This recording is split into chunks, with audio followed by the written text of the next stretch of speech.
Hi, my name is Felicia Smith. To describe my self-concept, I said that self-concept is made of the four main categories which influence the concept of self.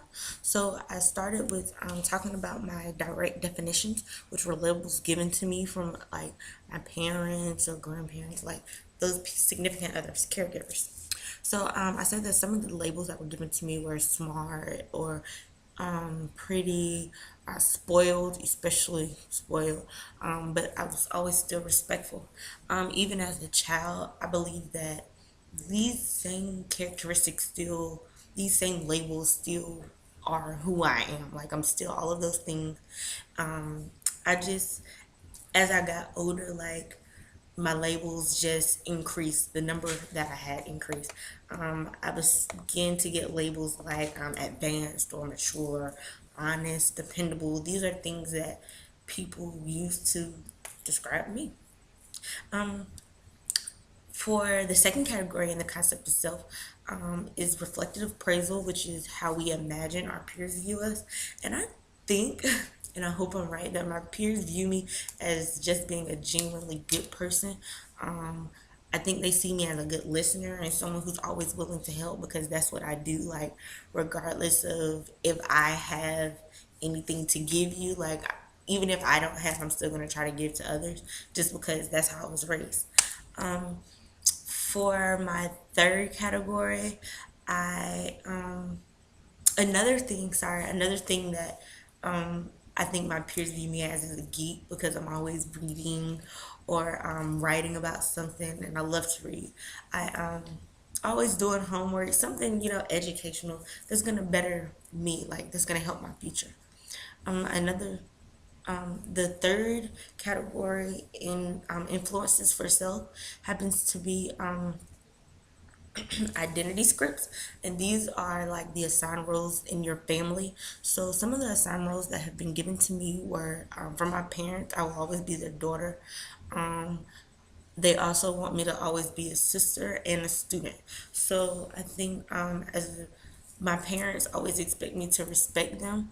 As a sister, I'm always supposed to look over my brother, be a good role model, make sure that he's taken care of, like even when my parents are around. Like I know my parents take care of him, I'm supposed to assist in that. Another thing is to always be a positive role model for him. And my parents always want me to be a student. They always want me to be willing to learn and engage in learning, participate at different activities, things to enhance my well-being, my development, and to make me a better person. The final category in influences of the self is attachment style, and I believe that my attachment style is secure, and that's something that hasn't changed since adolescence. It's part of one of those things that is why I do have this concept of self, which was the next question. The next question was why I have this concept of self, and I believe it was because of my upbringing. I was raised to be confident and determined and stay focused on my goals and aspirations, and that's something that I've always done. As a child, when I grew up, I never had to struggle. I never knew what it was like to struggle. My parents kind of kept me sheltered from like what adults do in adult business. As a child, I remained in a child's place, unlike people around me who had to grow up maybe a little faster, or people who I have known that lived in poverty or in an unstable home where abuse was taking place. I never endured any of that. I never really knew what it was like to struggle, as people say. Like that's something that I never had to do. So I believe I'm pretty secure in my attachment style, and I like it that way. I think this is why I remain focused in what I try to do in life because that's how I was raised. I try to mind my own business. I try not to get into too much in anything, but it's life, things happen, and that's what experiences come from. That's how you learn. So I believe I am satisfied with my current concept of self. I'm comfortable. I think I'm on the right track in life. I mean, I may not always be satisfied with my hair or, the way I look, but I try not to let that influence my behavior and interactions with others. Um, I believe that I'm not sure what I would change when it comes to my current concept of self.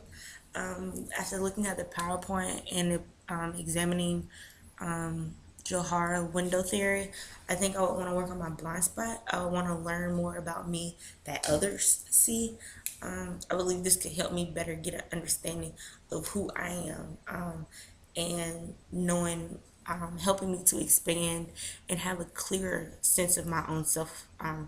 I think this is how people learn about themselves, by the way others view them. So if I could work on my blind spot, which I don't believe I can always get everything from my blind spot. I think there will always be a blind spot. However, if I could work on some of those things, like from feedback of others, I think it would help. Um, the last question was, others view myself as, and the first thing that came to my head was, others view myself as a minority. I'm a young adult African American female. Others view me as educated and middle class, and these are some of the things that people see right off top. Some might even identify me as a heterosexual, but those are the things that are held from generalized others. These are the people who make up the society around me, and when they see me, they may only see the basics. They see what they can identify right then, and I think that's how they identify me. I'm well put together. I dress pretty okay. So I think that's how others view myself. But I think that all things change. Even I know I change. I tend to think of myself as multidimensional because I'm always different. But I think in this class, I'll be able to learn more about myself and how to better me. So that's all.